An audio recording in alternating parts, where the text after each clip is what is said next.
E aí, pessoal, prontos para a nossa terceira e última parte dos acidentes peçonhentos? Vamos partir agora para o último tipo, o ofidismo. E esse assunto, quando a gente vai estudar na faculdade, acaba que a gente lê cada serpente separadamente e no fim fica tudo trocado na nossa mente, né? Quando chega na prática, você se bate todo, né? Tem que pesquisar correndo ali para relembrar. Pois bem, com os nossos recursos visuais e separando aqui nesta tabelinha, tá? Eu quero apresentar para vocês agora as 4 serpentes de importância médica do Brasil de uma vez, para a gente ir comparando o quadro e você não esquecer mais desse assunto, beleza? Começando então com o principal acidente ofídico do Brasil, que é o botrópico. E aqui a gente tem então, consequentemente, a principal serpente de longe no Brasil, que é a jararaca. Essa víbora aí é responsável por nada menos do que 90% dos acidentes ofídicos no país. E eu quero dar uma focada aqui com vocês em algumas características dessa cobra que você tem que lembrar. Tanto porque cai em prova, como porque na prática, às vezes só na descrição da serpente, ou quando trazem, né, às vezes da serpente, você já sabe qual é a criminosa ali envolvida no caso, né? Então ajuda muito a você escolher o tratamento do paciente. Então repare aqui, você já ouviu a expressão seguinte assim, ó, fulano é liso, cara é liso, aquele cara é liso, no sentido de que ele escapa de tudo, é um cara ardiloso, sabe? Pois repare na cauda da jararaca, ela tem uma cauda lisa, né? Então você vai se lembrar que para ser a principal causadora de acidente ofídico no Brasil, ela tem que ser lisa assim, né? Ela vai escapar aí de poucas e boas e continua atacando as pessoas por aí. Então é um jeito bem sem vergonha, eu sei, de se lembrar dessa característica, mas já te ajuda, beleza? Agora foca aqui comigo num detalhe na cabeça dessa serpente. Repare que ela tem ali um buraquinho do nariz, né? E do lado desse buraquinho do nariz, ela tem um outro suposto buraquinho que fica ali entre o nariz e o olho, tá? Que é isso aqui? Que é a fosseta loreal. Isso, pessoal, é um órgão termorreceptor da serpente e toda serpente que tem fosseta loreal é peçonhenta, tá? Essa característica, ela é conhecida aí popularmente como serpentes de 4 ventas, né? Então, viu fosseta loreal na serpente ou o paciente descreveu, você já sabe que é peçonhenta. Um outro acidente ofídico aqui de grande importância no país é o acidente laquético. Esse daqui é causado pela surucucu. E eu vou chamar ela aqui para vocês de super surucucu, porque essa cobra, ela é grandona. Ela é a maior serpente peçonhenta das Américas. Ela pode chegar até 3,5 metros de comprimento. Então, um bichão grandão desse vai causar um belo de um acidente ofídico, né? Imagina o tanto de veneno que uma cobra de 3 metros não tem, né? Então, repare também em outro detalhe, que assim como a jararaca, a surucucu também tem a fosseta loreal, né? Só que, repare a diferença, a cauda dela é eriçada, não é uma cauda lisa, beleza? O terceiro que a gente vai falar agora é o acidente crotálico, né, do gênero Crotalus. Ele é causado por essa mocinha aqui, que é a famosa cascavel. E ela tem na cauda dela esse famoso chocalho. E esse chocalhinho aí, ele faz barulho, tá, pessoal? Faz barulho mesmo. Ela é uma serpente que ela não gosta muito de atacar, não. Ela vive em campo aberto, em lugares mais secos. Para ficar bem evidente, ela faz esse barulhinho justamente para você não chegar perto, não mexe com ela. Mas tem sempre os desavisados, né, que vão se dar mal. Então, ela também tem, repare ali, a fosseta loreal, beleza?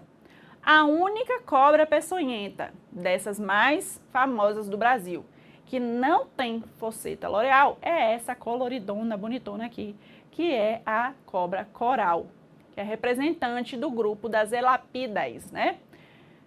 E eu gosto de lembrar deste nome, né? Porque ela é tão bonita, assim, colorida, né? Tem esses anéis preto, amarelo e vermelho aí bem característicos, apesar de ela ser pequenininha, né? mas ela parece para mim que foi lapidada, né? Um artista fez essa cobra aqui, cobra bonita, né?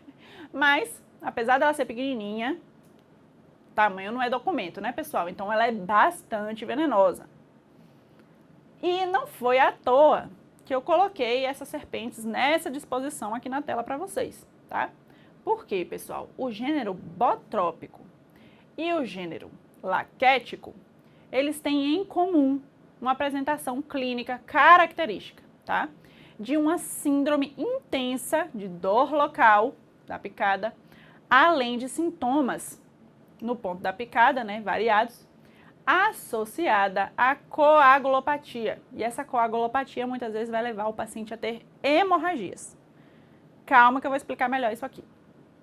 Já os acidentes crotálico e elapídico, eles têm em comum, né, como base aqui do seu quadro clínico, uma síndrome miastênica, que é muito parecida com a miastenia graves, tá?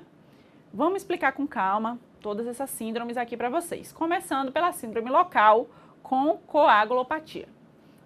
A partir de agora, o que eu vou falar vale tanto para os acidentes botrópico como laquético, beleza? Quando diferenciar, eu vou te avisar. Então, os venenos dessas duas serpentes aqui, eles têm uma ação inicialmente proteolítica, tá? O que é a ação proteolítica? Isso vai causar no corpo uma quebra de proteínas, né? E isso daqui, pessoal, logo no primeiro contato, vai gerar no paciente tanto a dor intensa, como já efeitos locais, um edema endurado no local e outros efeitos. Como? O que vai aparecer ali nesse paciente? No local da picada, a gente tem sangramento, então o local da picada fica sangrante ali, brotando sangue o tempo todo, tá? Tem bolhas, edema, né, como eu falei, um edema endurado, e essas bolhas, assim, de aparência necrótica também. Essas são as manifestações locais devido, então, à ação proteolítica desses dois venenos, beleza? E quando o paciente tenta, às vezes ali no susto, depois do acidente ofídico, né, depois daquele envenenamento, o paciente muitas vezes tem a ideia, vou isolar esse membro, faz torniquete, amarra ali, né, o local. Ou às vezes tenta cortar e sugar o veneno. Isso tudo é péssimo, pessoal, não tem indicação de se fazer isso, tá? Inclusive, essas ações intempestivas aí do paciente podem aumentar a incidência de complicações locais. Tipo, que complicações locais são mais comuns? A síndrome compartimental. O edema é tanto que comprime o feixe vascular nervoso no membro e aumenta até o risco de amputação desse membro se não tiver aí um tratamento adequado, uma fasciotomia cirúrgica muitas vezes. Uma outra complicação bastante possível é a infecção secundária, formação de abscesso no local, tá? Tanto pelas bactérias que tem na boca da serpente, como na pele do paciente ou na boca do paciente, né? Nesse caso, e só nesse caso, quando a gente tem, né, evidências de infecção bacteriana secundária, é que é indicado o uso de antibiótico também no tratamento desse paciente, cobrindo aí bactérias gram-negativas preferencialmente, beleza? Mas não é para todo mundo que a gente usa antibiótico de cara, não. Agora, para explicar para vocês sobre a coagulopatia, eu quero focar agora no nosso veneno protótipo aqui, né, no mais comum, que é o veneno botrópico. E nós vamos utilizar o nome do gênero Botrops, é assim que escreve, tá? E vocês vão se lembrar dessas 3 letras que eu destaquei aqui. Se liga aí nessa dica. O P é de proteólise, que a gente já falou. O S é de sangue coagulado. E o H de hemorragia. Mas peraí, Raquel, como é que é isso? Como é que coagula e sangra ao mesmo tempo? Não são duas coisas praticamente opostas? Bom, eu vou mostrar para vocês agora esse vídeo, para vocês entenderem aqui, olha lá, jogando o veneno no sangue do ser humano. Olha o que vai virar esse sangue. Praticamente uma gelatina, né? Solidificou tudo. Olha que dramática essa evolução. Esse vídeo aí é famoso, é um vídeo indiano, na verdade, é outra cobra, mas é só para vocês entenderem mais ou menos o que significa essa coagulação aí que ocorre. tá? E o que acontece? Por que o paciente sangra? Vamos entender isso aqui. Esses venenos, pessoal, o veneno botrópico e laquético, eles vão ativar muito rapidamente a cascata de coagulação dentro do sangue do paciente. Então, fator 10, protrombina, vai converter fibrinogênio em fibrina ali muito rápido. Então, os fatores de coagulação do sangue, que estão ali navegando no sangue, eles vão ser consumidos rapidamente. Então, se eu consumo os fatores de coagulação, o restinho do sangue, né, como você vê nessa imagem, o que resta ali do sangue circulando no indivíduo vai ficando cada vez mais aguado, né, como se diz popularmente. Então, o sangue ele vai ficar mais difícil de coagular, o resto do sangue. Então, onde tem fragilidades no corpo do indivíduo, pode sangrar. Então, por isso, o paciente vai ter eventos hemorrágicos associados a eventos de coagulação, tá? Além disso, pessoal, esse veneno, ele também tem umas hemorraginas, que se chama, tá? Que eles vão lesionar os capilares do indivíduo. Então, o paciente ele vai ter também, né, essas evidências de sangramento, como aparecimento de equimoses na pele e sangramentos importantes também podem acontecer, né, no trato gastrointestinal, no sistema nervoso central, entendido? Então, a ativação geral da cascata de coagulação pelo veneno vai consumir os fatores de coagulação, resultando em um sangue incoagulável, tá? Secundário a essas lesões. Então, onde teria que coagular, você não consegue coagular e o paciente sangra. Então, é um quadro muito semelhante ao que acontece na coagulação intravascular disseminada, beleza? Por isso que os exames de sangue desse paciente, quando você faz o coagulograma dele, ele vai estar alterado, né? Vai aparecer como sangue incoagulável, você vai pegar aquela parte, aquela porção líquida do sangue e não vai ter fatores de coagulação ali, beleza? Pausa estratégica aqui, pessoal. Deixa eu contar um segredinho aqui para vocês. Você aprende mais rápido com a Med Review porque a gente não ensina como todo mundo. Aqui tem neurociência aplicada, didática refinada e aulas feitas para você entender de verdade os conteúdos, sem enrolação. E o resultado disso, você aprende mais, guarda mais e chega mais preparado para as provas. E se você quer continuar os seus estudos com a Med Review, clica aqui no link da descrição ou aponta a câmera do celular para o QR Code que vai aparecer na sua tela. E claro, não se esquece de se inscrever aqui no nosso canal do YouTube, ativar o sininho para você não perder nenhum conteúdo. E falando nisso, vamos voltar para a aula. E eu vou bater na tecla de novo. O veneno laquético é muito semelhante ao botrópico. Então, a proteólise, a coagulopatia e as hemorragias, eles são marcos dos acidentes dos dois gêneros, beleza? Mas agora eu vou falar 2 detalhes a mais que eu preciso destacar do acidente laquético com a surucucu. Você se lembra, né, que eu disse que essa é a maior cobra peçonhenta das Américas, né? Então, uma cobra grandona assim tem muito veneno inoculado. Então, os acidentes laquéticos, geralmente, o paciente vai estar de mal a pior, tá? O paciente ele vai estar ou moderado ou grave. Não tem caso leve em acidente laquético. Não se classifica o paciente como leve jamais. Ou ele é moderado ou ele é grave, tá? Até pela quantidade de veneno que foi inoculado ali. Beleza? E para piorar, nós temos mais um detalhezinho. Além do básico, né, além do que eu falei ali da síndrome local com coagulopatia, igual ao botrópico, nós temos apenas no acidente laquético um efeito a mais. O veneno laquético ele também tem um efeito neurotóxico desautonômico, tá? Que vai promover uma síndrome vagal no paciente. Então é típico o paciente com acidente laquético, né, de ter hipotensão arterial, lipotímia, bradicardia, cólicas abdominais, diarreia, tá? Que seria essa síndrome vagal, beleza? Então você vai se lembrar que essa é uma das coisas que diferencia um acidente do outro. Lembre-se que esse detalhe é apenas na surucucu. Para finalizar, vamos para essa dupla aqui de acidentes ofídicos com características similares.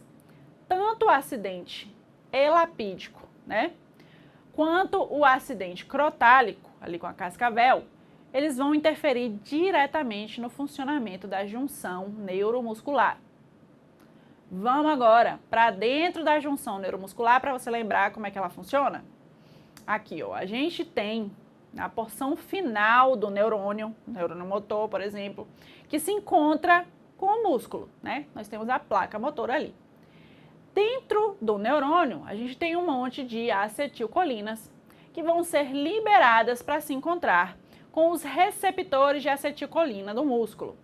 Esse encontro, pessoal, vai gerar uma reação da membrana que faz, então, por fim, com que o sódio faça um influxo dentro da célula muscular, gerando toda a cadeia química necessária para a movimentação daquele músculo, beleza? E aí, os venenos dessas duas cobras, né, do crotálico e o elapídico, eles fazem isso daqui, ó. Eles vão impedir a liberação das acetilcolinas na fenda sináptica. Elas vão ficar presinhas ali dentro do neurônio, tá? E aí, pessoal, os receptores vão ficar aqui, né, a ver navios, sem acionar nada, sem conseguir movimentar o músculo no fim das contas. Mas veja um detalhe importante aqui. As cobras corais, tá? Elas têm uma ação pré-sináptica, né? Mas elas também podem ter uma ação pós-sináptica, beleza? Elas vão, o veneno vai competir diretamente ali no receptor com a acetilcolina, beleza? Então guarde essa informação aqui, tá? Que a do gênero Crotalus tem uma ação pré-sináptica e o gênero elapídico, né? A coral, ela pode ser tanto pré-sináptica como pós-sináptica. Isso daqui vai ser muito importante já quando eu for falar de tratamento. Guarde essa informação. Agora, atenção aqui, então, para o quadro clínico que ambos esses acidentes aqui vão provocar no paciente, que é a tal da síndrome miastênica. Por quê? Porque eles têm aquela ação neuromuscular, né? Então, o paciente, ele fica assim, parecendo um paciente de miastenia graves em crise, né? Com a face flácida, com a pitose importante, às vezes ele sequer consegue abrir os olhos, tá? Ele pode se queixar de uma visão turva, de diplopia, por quê? Devido à paresia ali dos músculos de movimentação ocular extrínseca, tá? Pode ter também uma midríase bilateral, fraqueza no corpo, de predomínio proximal, que é bem aguda, beleza? E o paciente, ele começa a encurvar devido a essa fraqueza da musculatura axial, também não consegue ficar assim parado ereto. E pode ter também uma dificuldade de engolir, de deglutir, devido à fraqueza que vai se estabelecendo ali no véu palatino. E por fim, no pior cenário possível, nesses acidentes aqui, o paciente tem uma paralisia flácida que vai chegar na musculatura respiratória e pode comprometer tão gravemente a ventilação, né, a ponto de gerar uma insuficiência respiratória aguda e apneia desse paciente, tá?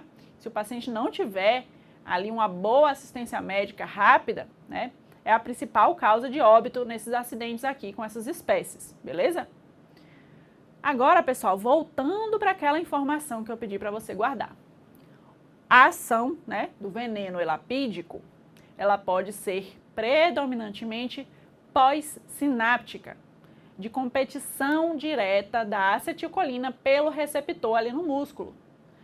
Aqui, pessoal, além do tratamento com soro, tem uma medicação que pode ser salvadora nesse caso, que é a neostigmina. Vamos raciocinar aqui comigo. A neostigmina, ela é uma inibidora da acetilcolinesterase, que é uma enzima que está presente ali na junção neuromuscular, que capta e reforma as acetilcolinas que estão nadando ali pela fenda sináptica. Então, ela é parente, inclusive, da piridostigmina, que é o tratamento da miastenia graves. Só que a neostigmina, ela é venosa, a ação dela é rápida, é intensa, em poucos minutos, tá? Bastante generalizada a ação da neostigmina. O problema, pessoal, dessa ação intensa demais da neostigmina é que vai sobrar acetilcolina para todo lado. É o meu objetivo que tenha mais acetilcolina ali nos receptores para atuar e o paciente não paralisar. Beleza, você vai melhorar a paralisia do paciente caso o veneno seja de ação pós-sináptica, mas vai sobrar acetilcolina para todo lado, inclusive nos receptores muscarínicos. Então, o paciente ele pode ter uma bradicardia, um broncoespasmo, né? Por isso, pessoal, para isso não acontecer, eu uso um tratamento para o meu tratamento que eu estou fazendo, que é a atropina, um antagonista especificamente muscarínico, para não deixar a neostigmina atuar onde não deve e piorar as funções vitais do meu paciente. Eu não quero isso, né? Então, eu vou usar essa duplinha aqui para resolver o problema do meu paciente. Mais uma vez, se o veneno elapídico for de ação pós-sináptica, aí funciona. É um teste no tratamento que eu posso fazer se o paciente teve um acidente com coral, beleza? Só que, como eu falei, se a ação do veneno elapídico, na verdade, for pré-sináptico, ou seja, está impedindo a acetilcolina sequer de ser liberada, né? Como é também no acidente crotálico, né? A ação é pré-sináptica. Então, pessoal, não vai adiantar usar neostigmina, tá?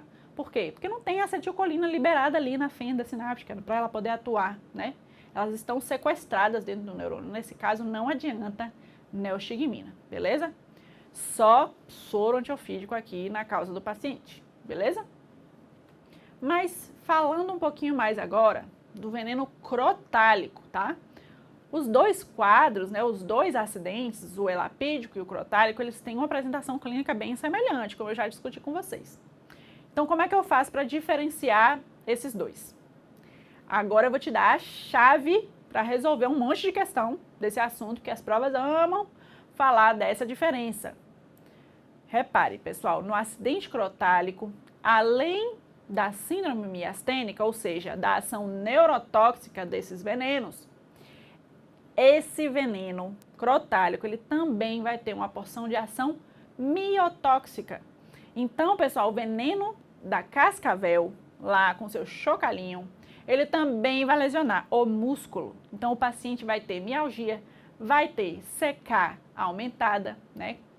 Vai ter mioglobinúria na urina, pode ter também uma lesão renal aguda por conta dessa mioglobinúria, tá?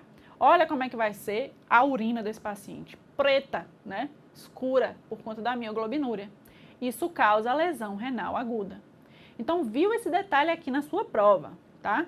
Junto da síndrome miastênica, você também tem uma síndrome aí de miotoxicidade, é cascavel, é crotálico, pode ir na fé. Quer ver? Olha essa questão aqui para você observar comigo. Menina de 8 anos, trazida à unidade de emergência por apresentar diplopia e alteração da fala há 1 dia.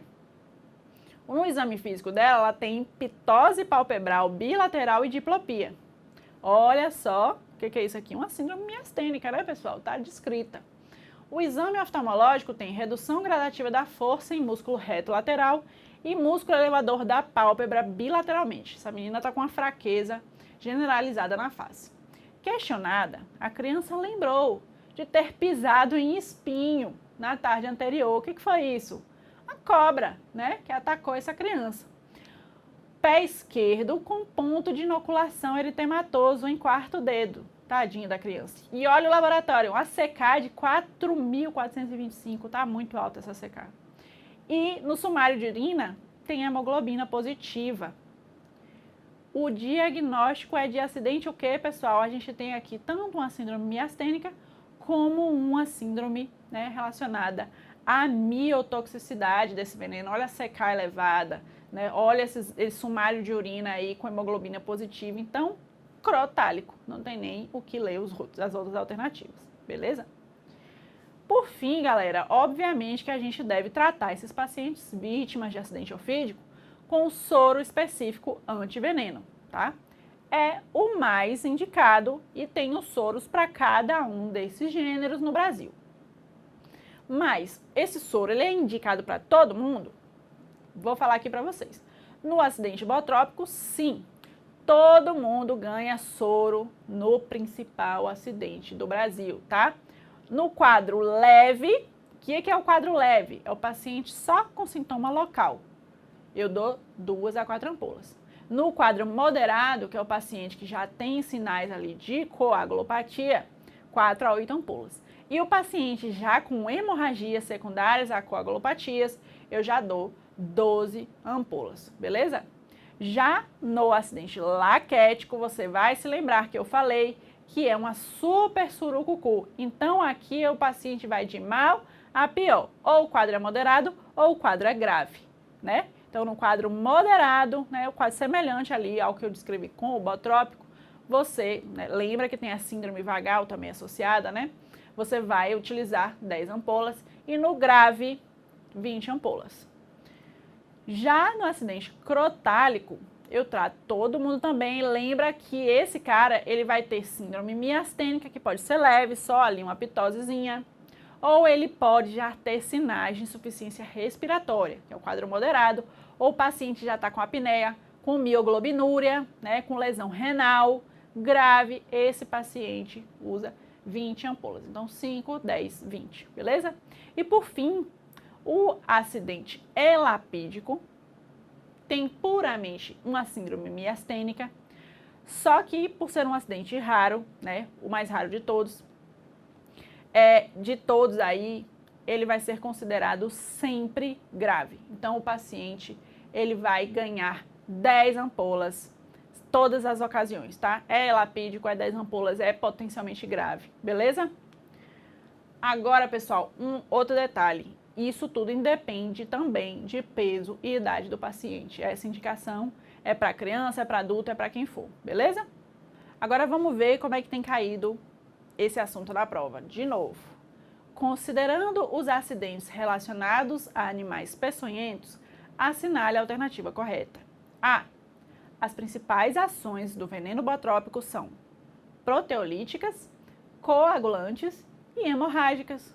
Foi bem o que a gente falou, né? P de proteolítica, S de sangue coagulado e H de hemorrágicas, né? Não vai esquecer a alternativa correta. Mas vamos ver as outras para a gente aprender. Vamos lá, B.